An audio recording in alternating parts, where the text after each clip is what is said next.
Tyler here with GP Knives, and we're back again for the Week 29 weekly update. We're going to start out this week with the new limited run Benchmade Valet. We've got the same Bowler M390 blade and axis lock construction of the original. The limited run has a titanium carbonitride coating on the blade and on the titanium handle scales.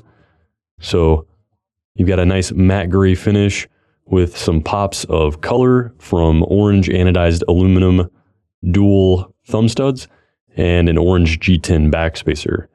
Also adding to the contrast are the satin finished hardware and the stainless steel deep carry clip, which in combination with the axis lock and dual thumb studs make this a fully ambidextrous model. The limited run is of 400 pieces. So if you want to add a nice piece to your Benchmade collection, this is a great Benchmade Valet to do that. We've also got a new model from Boker. This is the Quiken Auto, and this is just the new black coated blade version. You've got the same 154 cm blade, and this is of course made in the USA by GPKNIVES. We also have some of the JE made mini Zulus, and as you can see, this is a very compact model. You can have the same construction as his other Zulu models with a CPM S35VN blade. You can see there's a nice stone wash on the blade. You've got this shackle keyhole for the opening and a matching hole for a lanyard attachment. Full titanium construction with faux bolsters and a stainless steel backspring with a nice solid half stop. And as you can see, the backspring on this is fairly strong, but not too difficult to open. And for a little comparison, I have the new 2018 Berry Red Alox Classic from Victorinox. So as you can see, it's fairly close in size to the SD Classic as far as the overall length and size, but as far as the actual blade size, it's probably closer to the Cadet. So as you can see, just a little larger than the Classic and a little smaller than the Cadet. And we'll get these down here for size comparison. And while we're at it, I'll bring out the Alox Pioneer. So you've got the full 2018 Berry Red lineup there. We also have this knife from Black Fox, which is a sub-company of Fox Knives of Italy.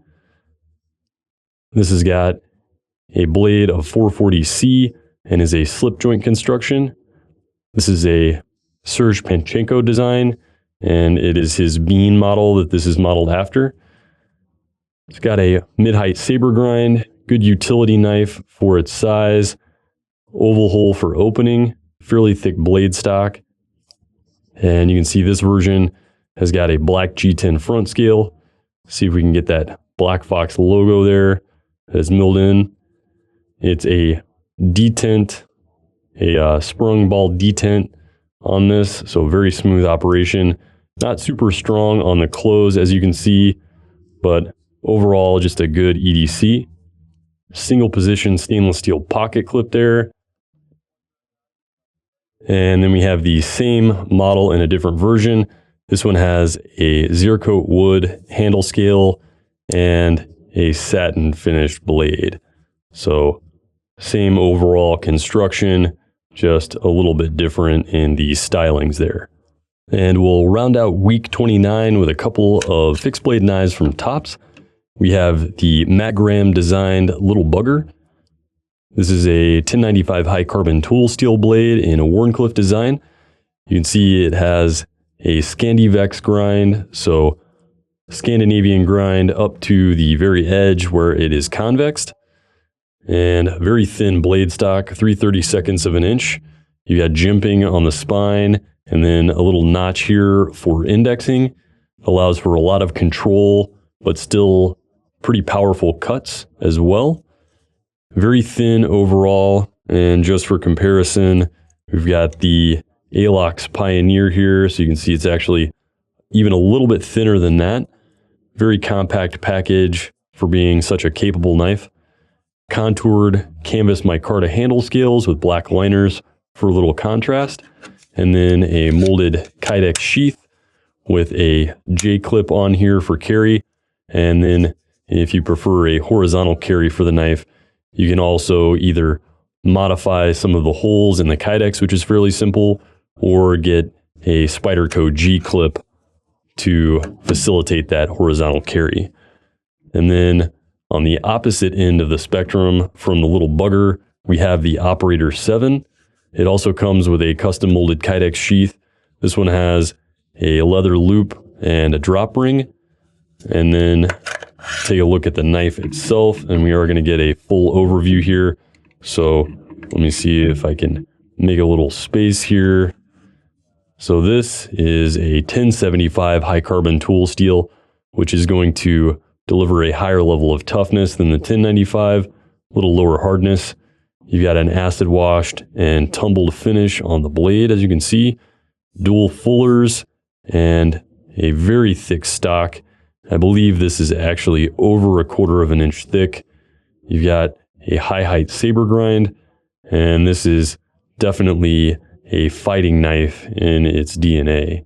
You can see it's got a recurve cutting edge, a nice index choil here if you wanted to use this for finer cutting tasks, but it's really got this dual guard and a nice generous handle for serious grip and control for combat use.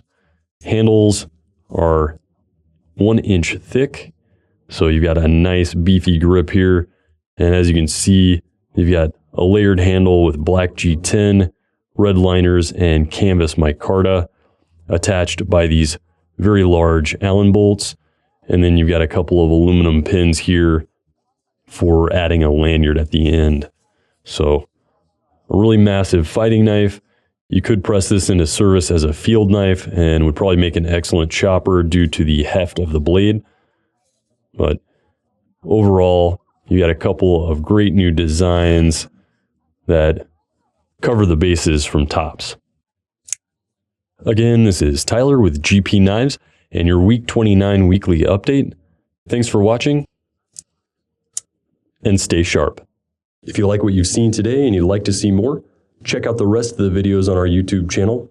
Like the video below and click the icon at the bottom right-hand corner to subscribe to our YouTube channel feed for updates on all new videos.